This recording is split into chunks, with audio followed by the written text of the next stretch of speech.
Right, the story of one old country church and a slave revolt in the 1800s could provide clues on how to deal with conflicts our nation still faces today. The latest addition to the Smithsonian Institute, opening this weekend on the National Mall, will feature exhibits that highlight the journey from slavery to freedom, a journey paved in large part by faith. On this dusty Virginia road sits an old country church. You just feel the nearness of God here. So small that Persons United Methodist only opens its doors 2 Sundays a month. Family and longtime members filled the pews for its 178th anniversary. Mark Person organized the event. My ancestors were founding members of the church. Big names like the state's governor, the president, and even the Queen of England have noted the church's history through the years. And the church's reputation is sure to grow as people learn about its connection to the new Smithsonian Museum of African American History and Culture. All this property behind the church used to belong to the family, including Person's Mill Pond back in those woods.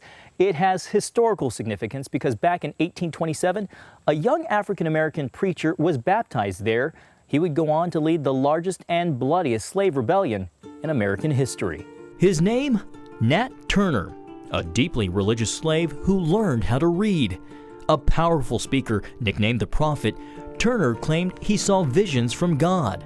Mark Person recalls hearing about Nat Turner as a child. As I got older and, we kind of got a little more history from the elders, they said there was an insurrection of 1831.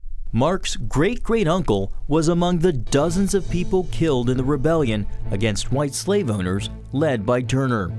About 60 men, women, and even children died at the hands of slaves determined to seize their freedom no matter the cost. But 2 slaves helped save Mark's great-great-grandmother, who was 8 months pregnant. They were looking for her and they said, "Hey, she's run out the back, hurry." And they saved her life. If it hadn't been for that slave that night, wouldn't be telling the story. White militias struck back quickly to put down the rebellion and in turn killed 200 blacks. Turner surrendered 2 months later with a sword in one hand and a Bible in the other, which was passed down to the Persons.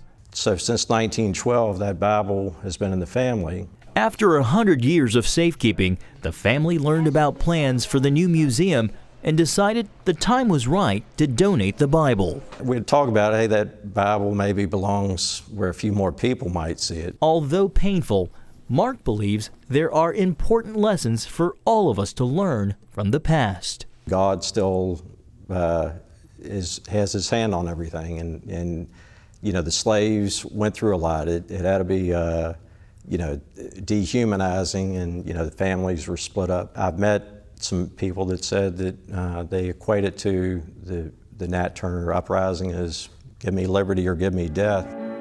Mark speaks about his family history at college campuses and even had a chance to meet some of Nat Turner's relatives.